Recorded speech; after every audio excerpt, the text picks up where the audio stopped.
I'm E.G. Marshall. Welcome to the sound of suspense.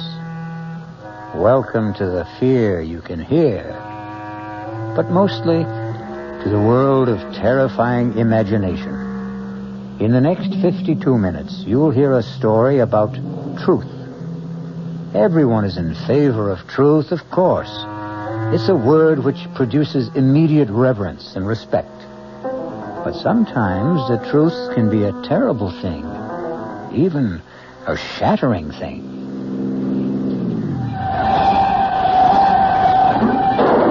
Oh, my God! Mark, you hit a woman! Oh, I told you not to drive so fast! I didn't see her. I didn't see her crossing the road. Is she alive? Oh, Mark, look at the way she's lying there. Lorna, Oh, she must be Mark. dead. Lorna, you mustn't tell anyone. Please, you mustn't tell anyone.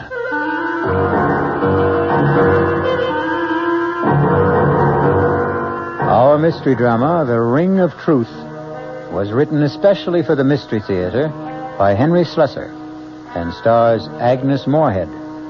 It is sponsored in part by Anheuser-Busch Incorporated, brewers of Budweiser, and by the Kellogg Company, makers of Kellogg's Special K cereal. I'll be back shortly with Act One.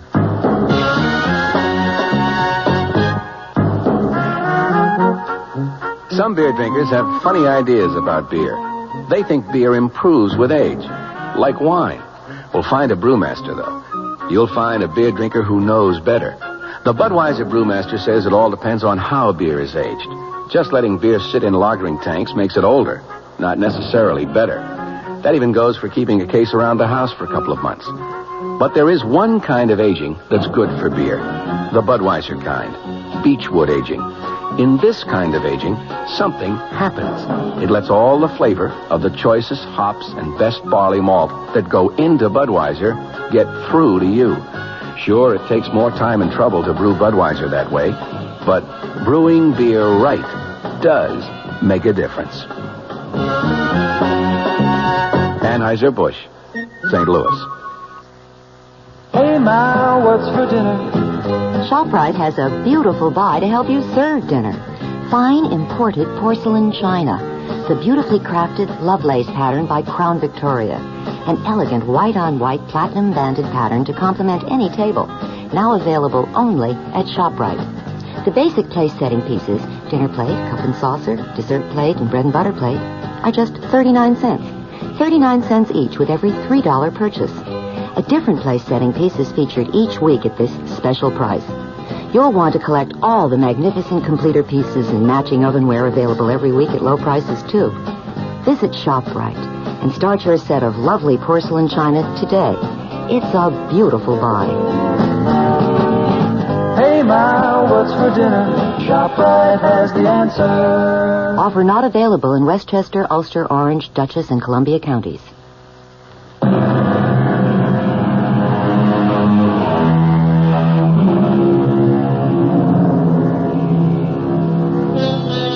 Now here's Act One of The Ring of Truth.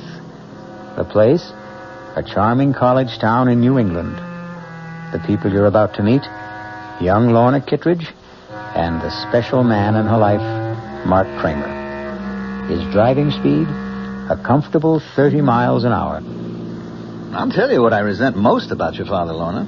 It's the fact that he deliberately keeps forgetting my name. Mark, don't be so silly. Daddy has a genuine problem about names. No, I'm sorry, darling. I just can't buy this absent-minded professor stuff. It's too corny. Corny or not, that's exactly what my father is sometimes. Absent-minded. His mind is always up in the stratosphere somewhere, communing with Socrates or Schopenhauer on the meaning of truth. You just don't like my father very much. I hardly know your father. Look, I want to get along with him, Lorna. After all, he's going to be my father-in-law, isn't he? You're almost home. What can I do to put you in a better mood? That's easy, darling. You can promise to tell him tonight. Oh, Mark. Tonight? Why not? But I told you that the Pryors are going to be at dinner tonight. Harold Pryor's Daddy's publisher. So, after they leave, you can tell him. Lorna, we've been engaged for almost 3 weeks now. Nobody knows about it except you and me. Well, isn't that enough? Not for me, it isn't. No. I'm the kind of guy who wants to shout it from the housetops. Yes, I do, too. I really do, Mark. I love you so much. All right, darling. And prove it. Tell him tonight, Lorna. Tell him you're going to marry what's-his-name.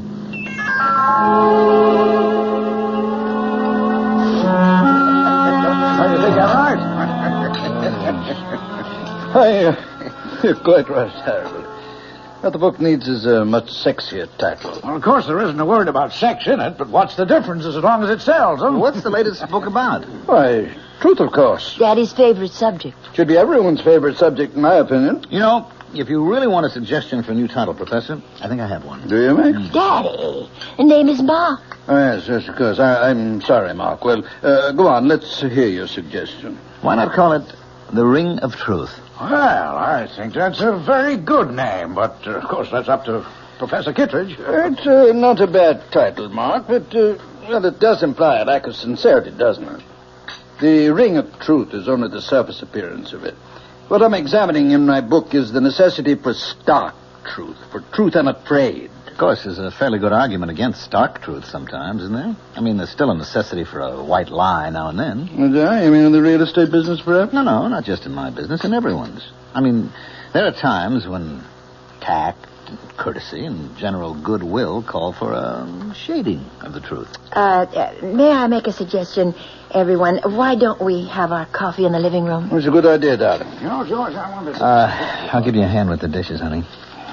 Besides, I'd like a little conversation with you in the kitchen.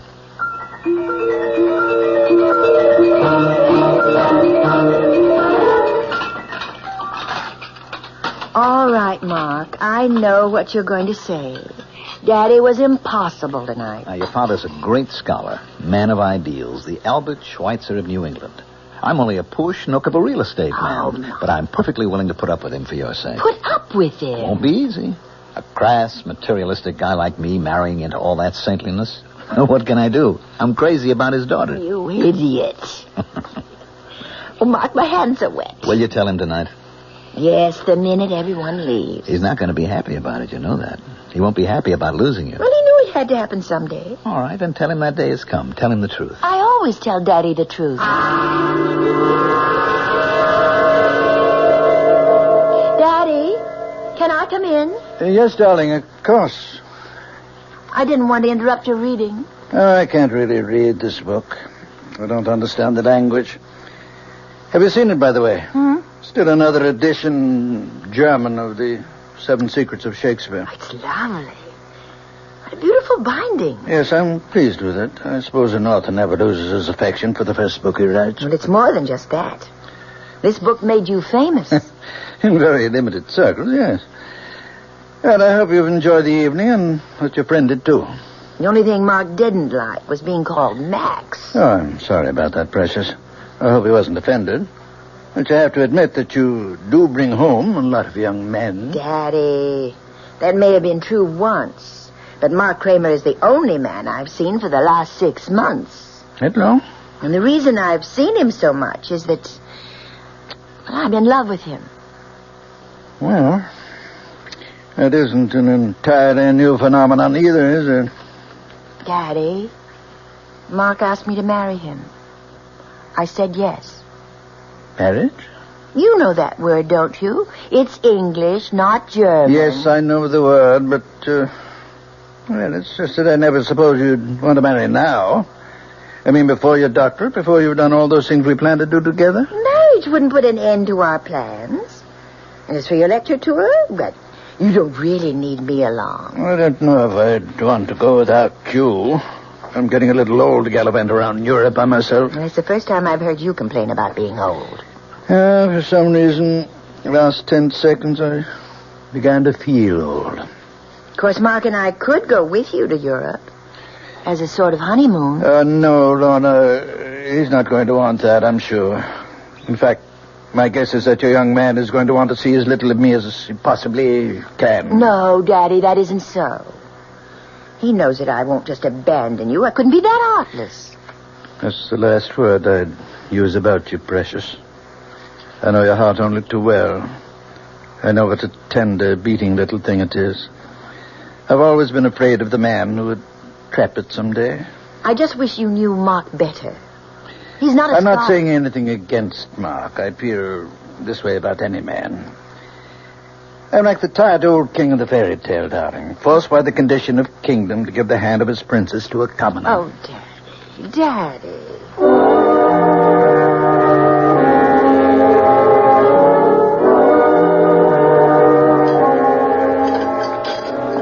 Mark, you're just being pig-headed. It won't even be 6 months. And by that time, I'll have my doctorate, and Daddy's lecture tour will be over. Oh, that's great. Just great. Waiter, where's the drink I ordered? Mark, I've never seen you have more than 2 martinis in my life. Oh, you're wrong, my love. I had one before you got here. The one coming up will be number 4. Mark, please, don't be so upset. I'm not breaking our engagement. I'm simply asking for a postponement. How long did it take to talk you into it, Lorna? Well, it was something I decided to do, Mark. All by myself. Because you realized how important it was? To get your Ph.D.? To make sure Daddy was taken care of on his lecture tour? But it is important to me. You know, you're a lucky girl to have a father like that. Now, you take my old man. Good old Charlie Kramer. Real estate.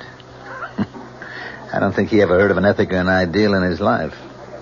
Probably told a dozen lies a day, old Charlie. I guess that's why he turned out so badly. You're drinking too much. You always do when you're angry. Just another flaw in my character. Hardly noticeable in the general ruin of my personality. Please, Mark, I don't want you to be drunk to drive me home. Oh, don't worry. I won't even have that 4th drink. See what a nice guy I am? I want to make sure you get home to Daddy safe and sound.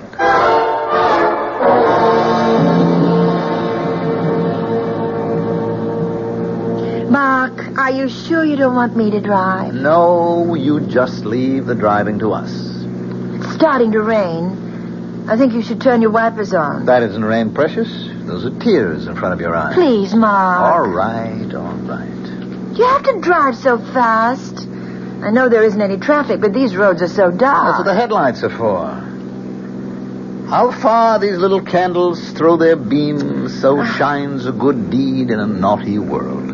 Hey, you see, your father isn't the only one who can quote you. Ah! What? Look out! That woman! Where? Oh! You hit her! Oh, Lord! I didn't see her. I didn't see her crossing the road, so help me. Is she dead? Oh, Mark, look at the way she's lying there. She's dead, Lorna. Oh. The woman's dead. Oh, no.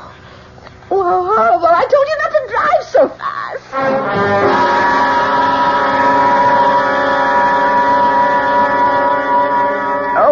It was so awful. And it was my fault. My fault that Mark drank so much.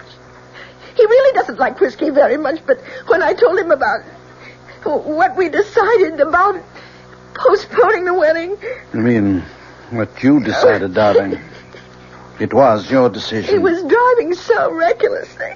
He must have been going 60 miles an hour on that road.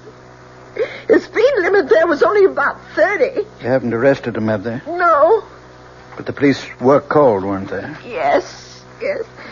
They know Mark, of course. He's lived here all his life. Didn't they give Mark a sobriety test? No, nobody even suggested it. I mean, Mark didn't seem to be drunk at all. Not after it. And of course, he didn't say he'd been drinking. Didn't mention the speed he was traveling at. Well, they asked him. Mark said he was going 35, and the woman just stepped out in front of him. I see. He had to say it, Daddy. I mean, otherwise it would have been a crime, wouldn't it? I think it's called vehicular homicide. Well, he could go to prison for that, couldn't he? Perhaps.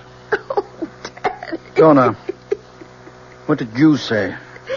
What? What did you tell them when the police talked to you about the accident? They didn't. They didn't ask me anything. They said there would be an inquest to determine the facts. I suppose I'd have to answer questions then. And what will you say then? Why, I don't know. I mean, I have to corroborate Mark's story, of course. Is that what you're going to do? Oh, well, if you could have seen his face, Daddy, it was like a child. Like a little boy, afraid to be punished. He said, "You stand by me, Lorna, won't you?" And so you're going to stand by him. You're going to forget all you ever learned about truth. You're going to lie. But, Daddy, what else can I do? I can't advise you, my darling. All I can do is remind you that you and I have always loved truth as much as we've loved each other. Are you going to change now?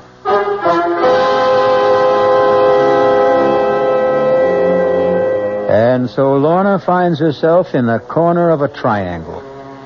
The man she loves on one side, the father she loves on the other. But the invisible corner of the triangle is that mysterious thing called truth. We'll find out what Lorna Kittredge does when I return shortly with Act 2. And now another tale of the ball and chain. At Kellogg's Special K Presents Overweight on an overnight train. Is the seat taken? Please, sit down. You have exceptional legs. Oh. But why is one of them attached to a ball and chain? This ball and chain? It's a symbol. Funny, I would have sworn it was a ball and chain. I mean symbolic.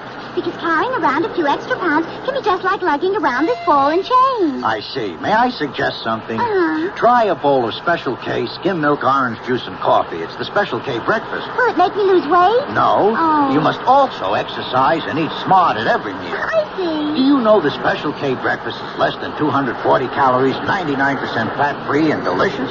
No, but if you hum a few bars and that's another tale of the ball and chain. Your happy ending could begin with the Kellogg's Special K breakfast. That's Kellogg's Special K. Good night. This is WOR New York, your Mystery Theater station.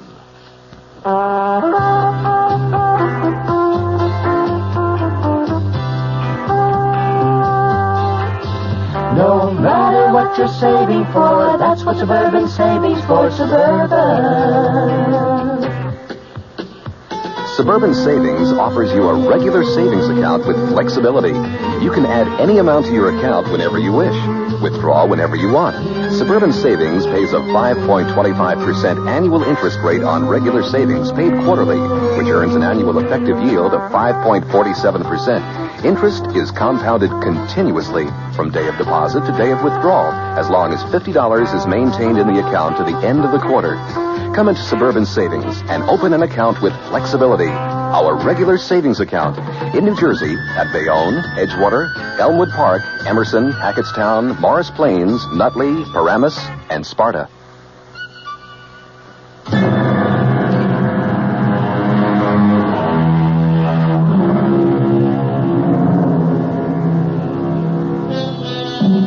Ye shall know the truth, and the truth will set you free.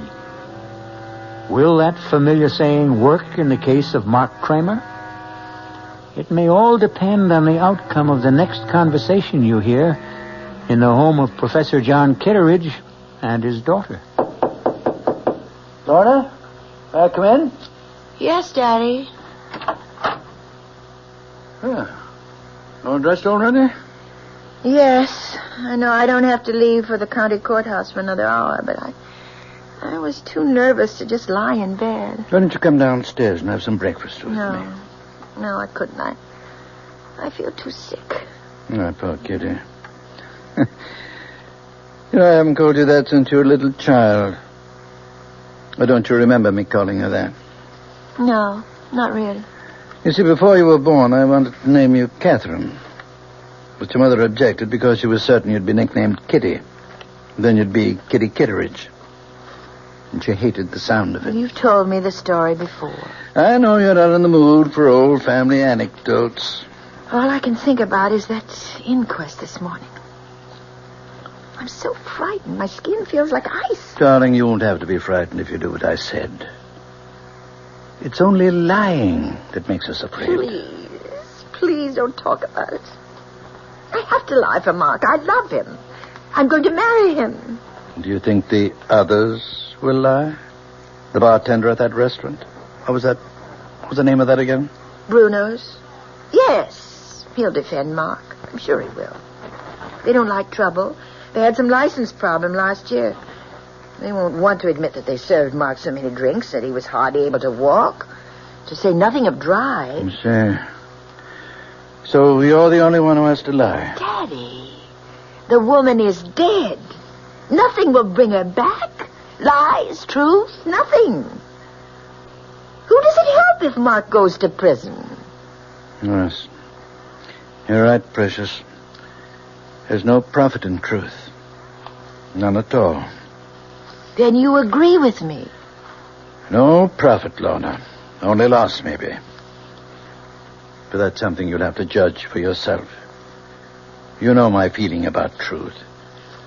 You know what I've always taught you about it. Yes. Dare to be true. Nothing can need a lie. A fault which needs it most grows too thereby. You used to like that poem. Now you're quoting it with contempt. Oh, Daddy, why can't you understand? Why do you have to be so demanding? Let me forget truth just this once. Your mind is your own, Lorna. Well, I want to do what's right. Then do what you want to do. You're an adult now, independent of me. Lie if you want to. But don't look for my approval. And above all, don't ask for my blessing. Daddy!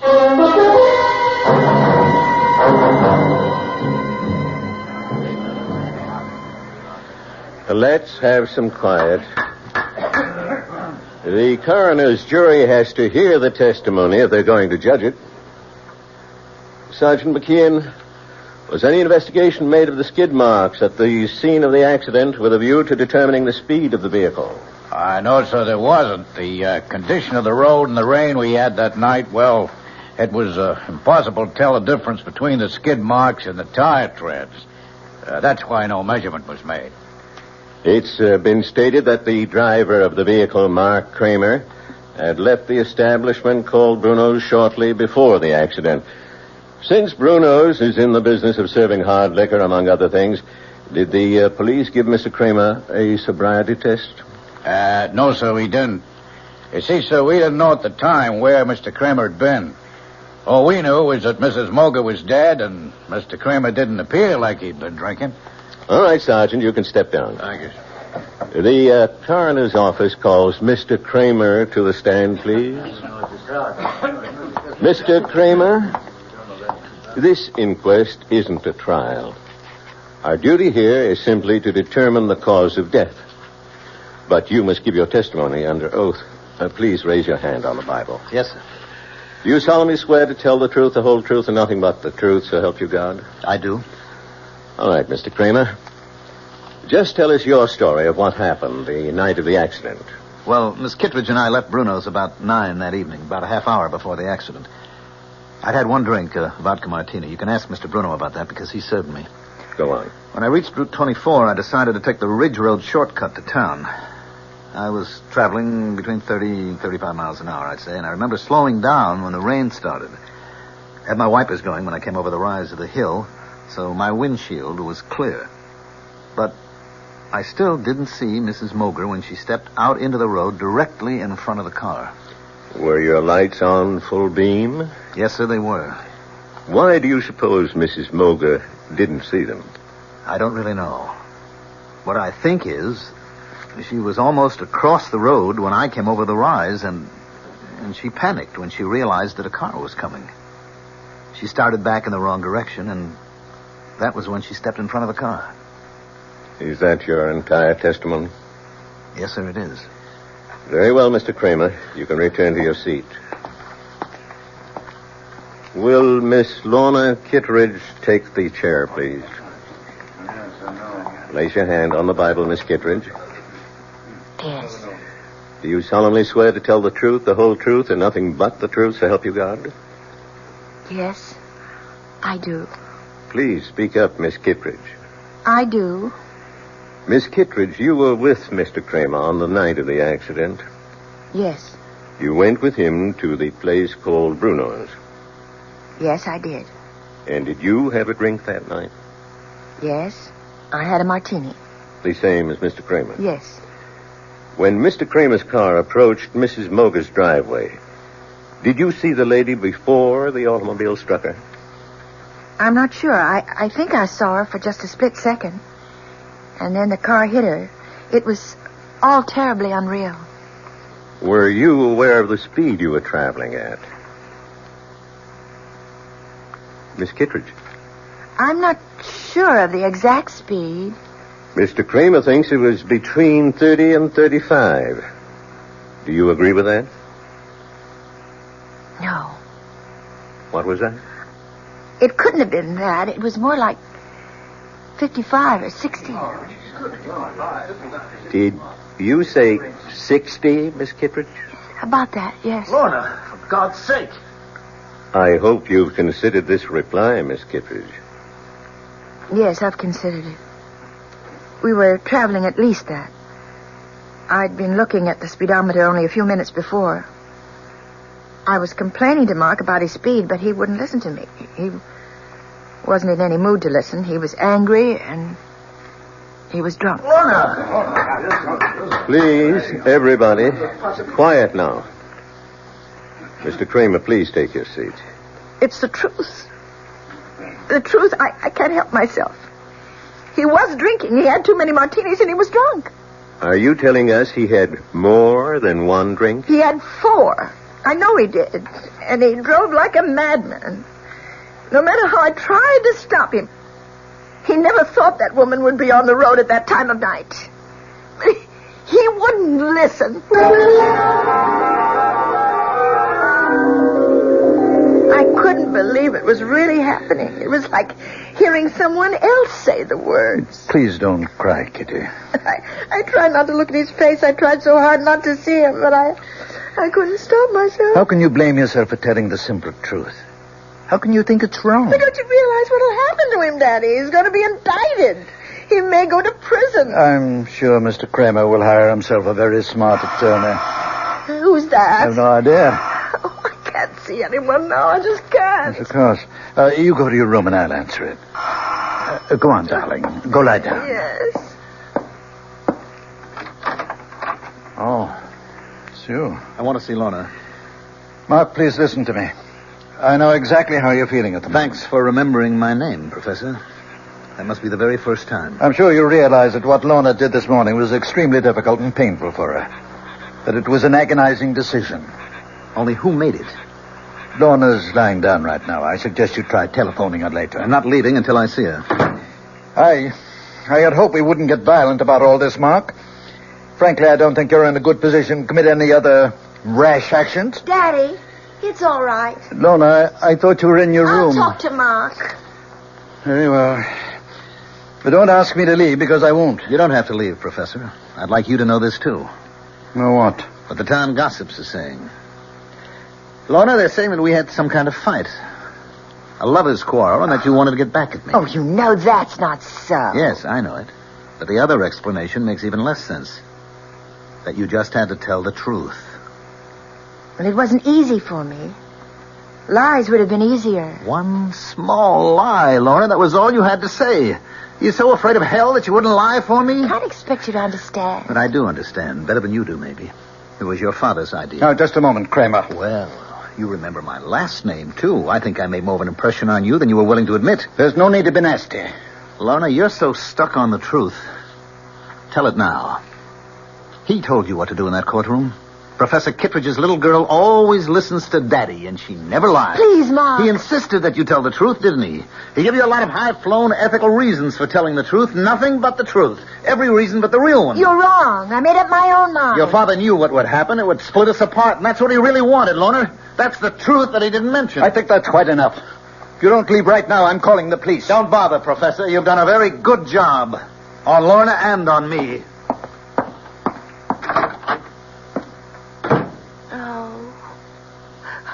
Oh, Daddy. Daddy. Kitty, don't. It's going to be all right. How can it be? He hates me now. Mark hates me. Things will change. You wait and see. He'll get himself a smart lawyer, and nothing will happen to him. Mark Kramer, having been found guilty of the crime of manslaughter, it is my duty to sentence you to imprisonment for a period of not less than 1 year and not more than 5.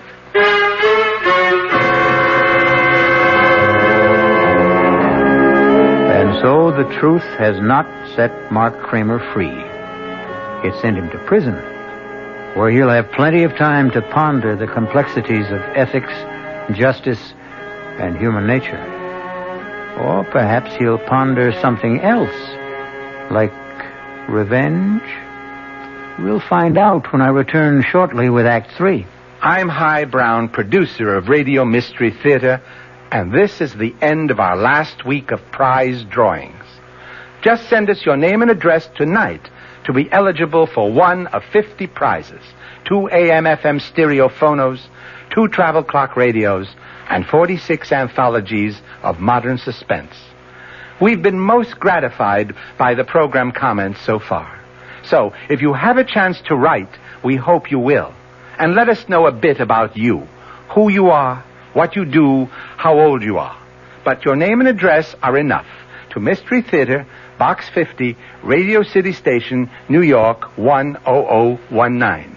That's Box 50, Radio City Station, New York, 10019. Entries must be postmarked no later than tonight, the 26th. Offer good everywhere unless locally prohibited. This is WOR New York, your station for the Mystery Theater. An invitation. This is Peter Roberts.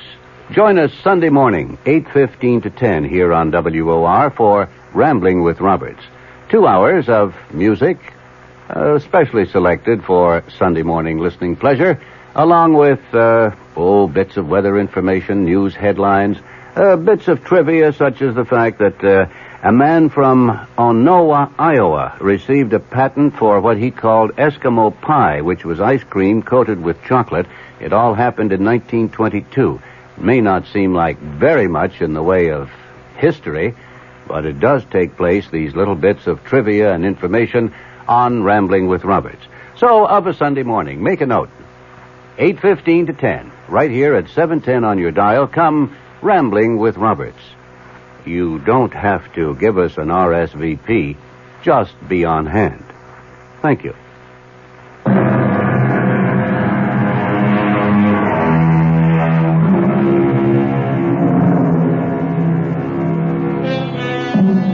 It's now 1 year later. Sad to say, Mark Kramer is still wearing prison gray. As for Professor Kitteridge, he's had problems too. A bad case of the gout caused cancellation of his European lecture tour. Even more disappointing, his daughter Lorna lost interest in working on her thesis and abandoned the idea of obtaining her doctorate. In fact, Lorna Kitteridge seems to have lost interest in life itself.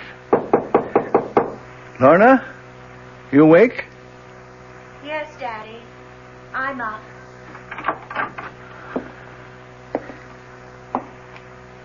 Darling, it's almost noon. It's not like you to be in bed so late. I just didn't feel like getting up. Did you sleep badly again last night? Last night, the night before that. Oh, Lorna. If you don't see Dr. Isaacs voluntarily, I may have to drag you to his office. You know there's nothing wrong with me. What's all this paper for? All those little crumpled balls. Can't you guess? Oh, Lorna, no. You haven't been writing Mark again? I keep thinking that I might hit on exactly the right words. The magic formula that would make him answer one letter. Just one letter. You know that's not possible, darling. Face it, the man is filled with bitterness. He blames you for something he did to himself. Probably never reads any of the letters I send him. Probably sees my handwriting and tears them up immediately. It would be so much better if you forgot him, Lorna. Do you know that I even thought of sending him a disguise letter? Making it look like some important document that he would have to read? Isn't that ridiculous? What's ridiculous is the way you've tortured yourself over that man for so many months. Who's tortured who, Daddy? Which one of us is really guilty? Oh, Kitty. Stop calling me that name. My name is Lorna. Can't you remember my name? Darling, you're just not yourself. Oh, is that why you can't remember me? Because I'm somebody else? Well, you may be right, Daddy. Every morning I look in the mirror and I can't recognize the woman I see. Lorna, you're just not giving yourself a chance to forget. You'd start getting out into the world, start meeting new people. You become a hermit. I thought you liked having me here, Daddy. I thought you couldn't live without my company. I honestly believe you need medical attention. If not from Dr. Isaacs, then from somebody else. You mean a psychiatrist, I suppose? No, darling, no. Just Someone who can help you get over this distorted guilt that you feel. The only one who can do that is Mark. And he won't see me or write me or anything. Lorna. Oh, please go away. Please. I'm going to try to sleep. It's the only time I'm happy. When I'm asleep. All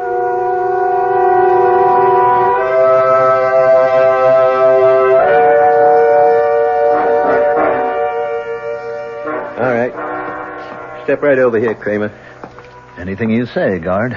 Remember, visiting time is limited to 15 minutes. Look, I don't want the 15 minutes. They're being forced on me. Sit down and behave yourself. Yes, sir. Anything you say, sir. Well, no, Mark. Make it fast, Professor. I've got important matters to take care of back in the shop. I'm making a very special license plate. Mark, I know you resent the fact that I've forced this encounter. Took some doing, believe me. Uh-huh. Why did you go to all the trouble? Because it's a matter of health. Lorna's health.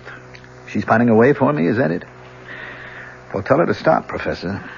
My nights are filled with sweet dreams, and she is in none of them. You tell her that for me. I want you to see her, Mark. Oh, I wouldn't force that issue, Professor. I don't have anything nice to say to your daughter. You misunderstood Lorna. Couldn't expect you to applaud what she did in court. But if you really thought about the ideals that motivated her... Whose ideals? Yours or hers? Do I have to separate them? Yes. But you can't, Professor. Because she's your monster. You've got her all twisted up between her ethics and her instincts. I suppose you're proud of the result, but it's a fake. There's nothing fake about her principles. She doesn't have principles. All she has is you. Her shining example.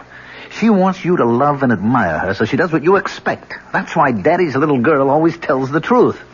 She does tell the truth. Always. And her father? I abominate lies. You won't even lie to yourself. Then tell me this. Weren't you happy when Lorna and I broke up? Didn't it save your happy home? I can see that coming here was a mistake. You're a hypocrite, Professor. This whole thing was your doing, and I'll never let you forget it. Goodbye, Mark. Wait a minute. There's something you should know. What's that? I'm being paroled next week. Tell that to your daughter. Maybe it'll improve her health.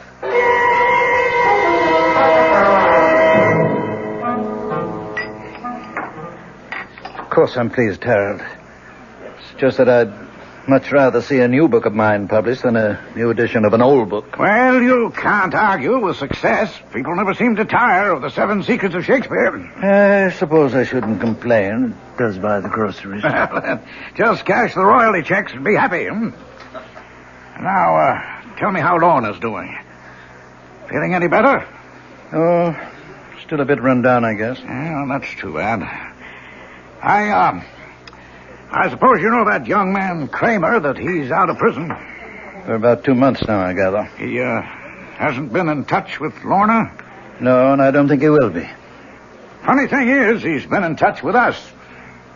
With you? What's that before? Well, actually, it seems he went to Merritt Bob's first. My first publishers? Yes, talked to everyone who would talk to him. Then he approached members of my own staff. He even tried to get an appointment with me, but I put him off. What do you suppose he wants?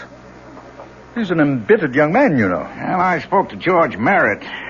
He didn't know about Lorna and this fella Kramer. He thought Kramer was an article writer looking for biographical material. George said that he seemed to know an awful lot about you already. I don't much like the idea of someone like that snooping into my life. Why do you suppose he's doing it? Hard to say. Rancor, I suppose. Hopes he can find something unpleasant in my past.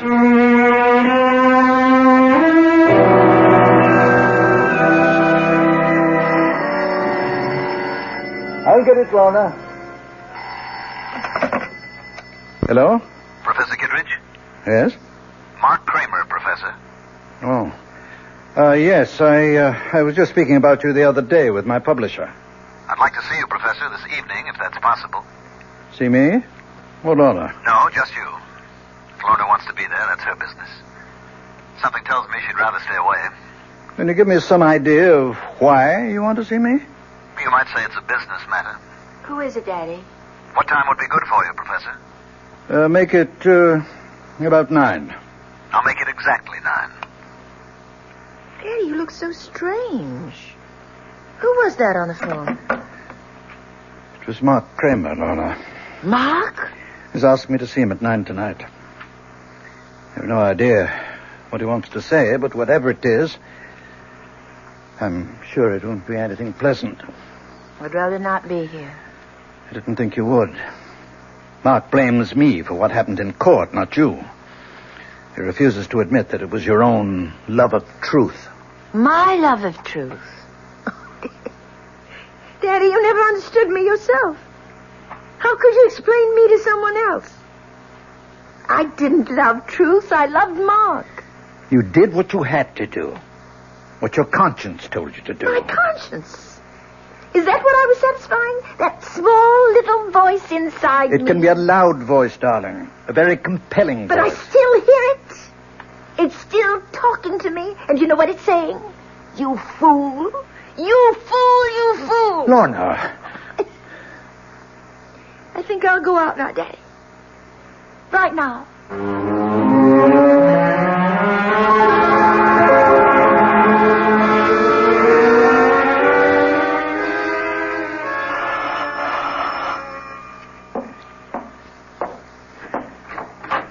Good evening, Professor. Hello, Mark. Come in. Thank you. Nice of you to see me. I wasn't sure of my reception after the last time. I see you're using a cane these days, Professor.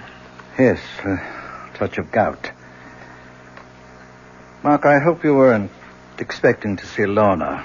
She's not here. No, I didn't expect to see her. Would you care to come to the point of this visit? Yes, Professor. I'll come to the point. I've come to see you about truth. Oh, must we, Mark? Really? I mean, these philosophical discussions are meat and drink to old campus fogies like me, but I'm rather tired of the subject right now, very tired of it. Frankly, I'm a little exhausted by it myself. I've just spent 2 months in search of it, and I didn't even know what I was looking for. You've been digging up things about me, haven't you? I hope you enjoyed yourself. No, I didn't. You see, I made the mistake of talking to your enemies. The publishers you dropped, the friends you no longer see, the scholars you had disputes with. What did you get out of that? Nothing. Your enemies didn't have the truth about you, Professor. Only your friends did. Like Avery Hayes. Avery Hayes? Oh, I'm glad to see you remember the name.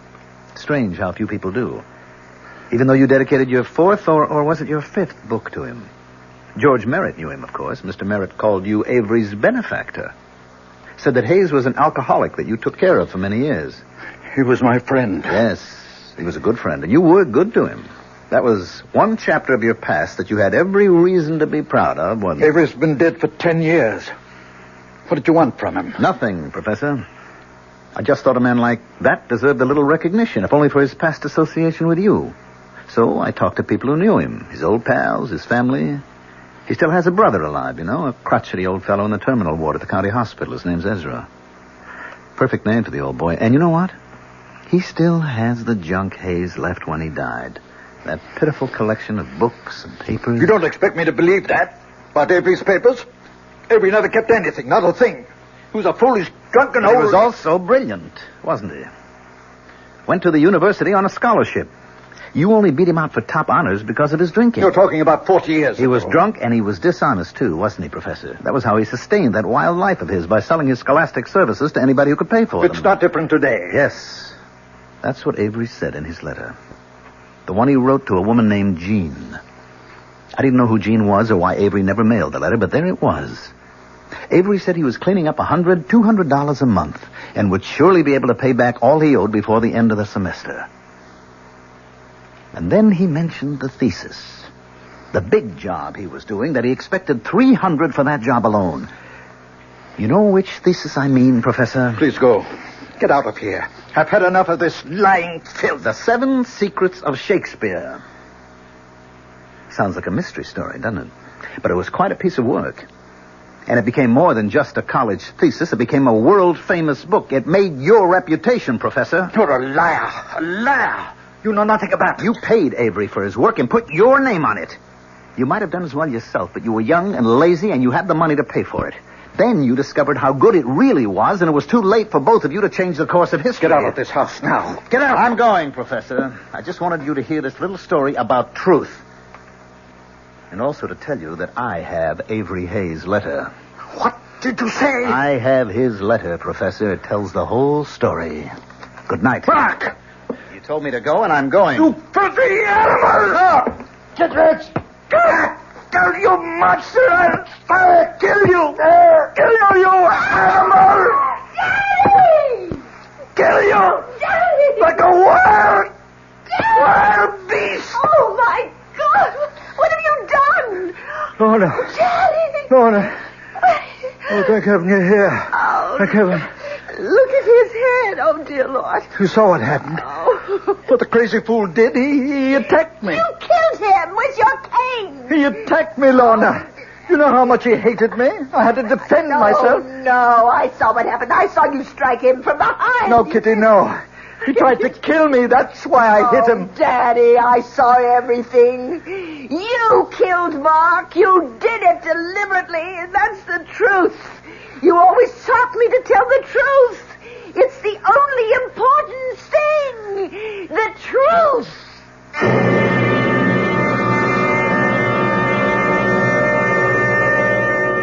Oliver Wendell Holmes, Jr. said, "All I mean by truth is the road I can't help traveling."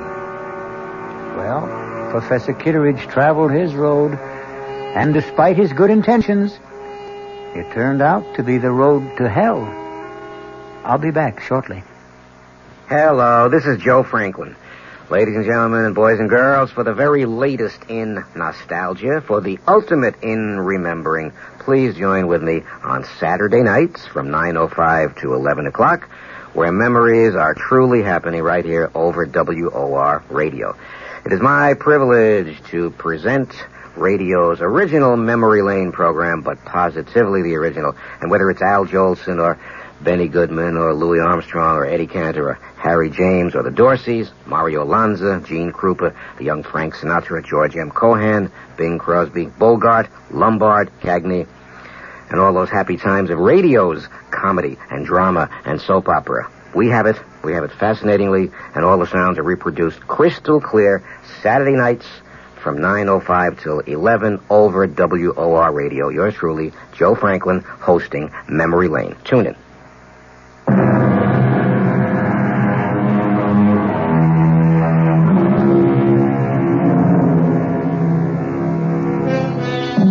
If there is a moral to the story you've just heard, it's not that truth is so bad.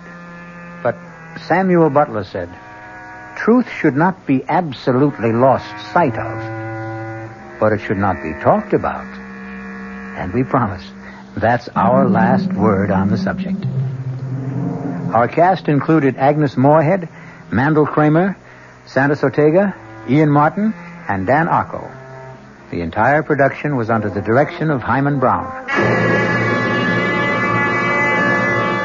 I swear to Sam Hill, Ethan, you deliver. After the 12th stroke of the hourglass clock's chime, there was no sound but the beat of the clock and my own heart. Everything else had stopped dead. My friend's mouth was frozen in the act of speaking. His hand poised over a chessman as though cast in bronze.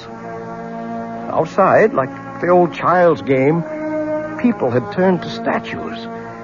A car backing into a parking space was stopped in its tracks. For everyone else in the world, save only me and that damnable clock, time was standing still. This is E.G. Marshall inviting you to return to our Mystery Theater for another adventure in the macabre. Until next time, pleasant dreams.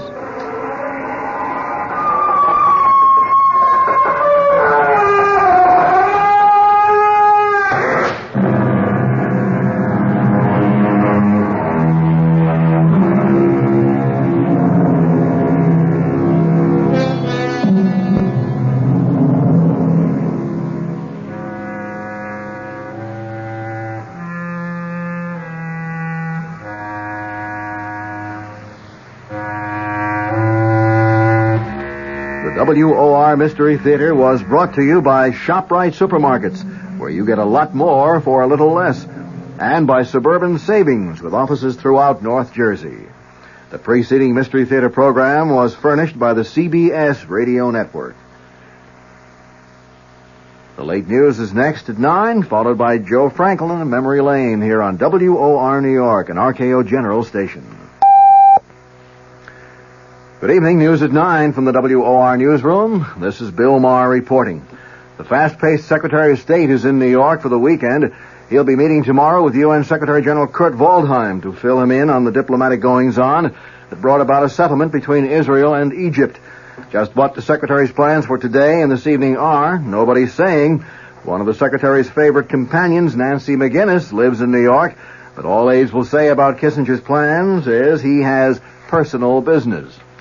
President Nixon can be impeached for abuses of political power, even though he may not have violated criminal law. This, according to a study just released by the New York Bar Association. The U.S. Constitution says the president can be impeached for, quote, high crimes and misdemeanors. According to the Bar Association's report, this phrase comes from English law and refers to acts which undermine the integrity of the government, as well as purely criminal acts. Among those activities designated by the report as impeachable were corruption or flagrant abuse of power, acts which undermine the public trust, and acts performed by presidential appointees that constitute high crimes and misdemeanors if unchecked by the president. The upcoming trial of two former cabinet members has prompted the Senate Watergate Committee to postpone its public hearing scheduled to begin Tuesday. Committee Chairman Sam Ervin says the panel is putting off the hearings to avoid possibly prejudicing the trial of former Attorney General John Mitchell and former Commerce Secretary Maurice Stans. No new date for the hearing has been set. A spokesman for the Capitol Hill leadership has said the Democrats in Congress will cooperate with President Nixon in meeting the energy crisis. But, said California Democrat John McFaul, the White House must reciprocate.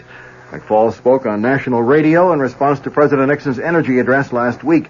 The congressman said the first positive step the administration could take is to withdraw its opposition to a provision of the Emergency Energy Act attacking excessive oil company profits. The captain of that Bulgarian fishing vessel seized off the New Jersey shore today for allegedly fishing within the 12-mile U.S. coastal limit has denied his trawler trespassed. The captain, Peter Todorov-Donchev, said in New York, where he was brought by the Coast Guard, that his vessel was 13.5 miles out to sea when his ship was overtaken by the Coast Guard cutter Unimak. Turkish officials still are seeking an explanation for a jetliner crash which claimed the lives of at least 62 persons this morning. The plane went down shortly after takeoff from Izmir, causing what authorities call the worst air disaster in Turkey's history. The U.S. Embassy in Ankara says two of those killed were identified as New Jersey residents, Dr. and Mrs. Horace Gerard of 41 Knox Road in Tenafly. Well, 51% of the population is female, and Governor Brendan Byrne isn't taking chances with their votes. The New Jersey governor has spoken before the state's first meeting of female public servants, and he promised to give serious consideration to the problems facing women. Byrne asked the group assembled in Princeton for help in recruiting qualified women for jobs in state government. The governor said he has tried to appoint a woman as state education commissioner, but said he received virtually no applications from females. The weather for New York City and vicinity, mild with occasional rain tonight and again tomorrow. Low tonight in the low 40s, high Sunday in the mid-50s, mostly cloudy Sunday night and Monday with a chance of showers Sunday night, and the low Sunday night in the low 40s.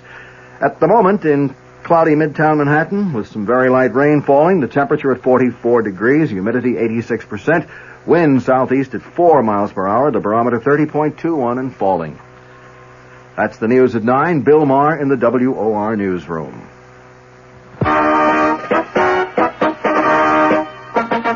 Your AMC dealers got the all-new mid-size car that economizes on everything but comfort. That car, the roomy 74 Matador. And another important advantage. Our 74 Matador comes with an economical 6-cylinder engine as standard equipment. And consider this. Matador is the only new mid-size car backed by all the benefits of the exclusive AMC Buyer Protection Plan. Which means that under normal usage and accepting tires, if anything AMC did goes wrong with your new 74 Matador, in the first 12 months or 12,000 miles, we'll fix or replace it free. Come in today. Meet the unbeatable combination. 74 Matador backed by the AMC Buyer Protection Plan. See your AMC dealer where you get a good deal and a good deal more. And stay tuned for Joe Franklin's Memory Lane next on WOR New York, an RKO General station.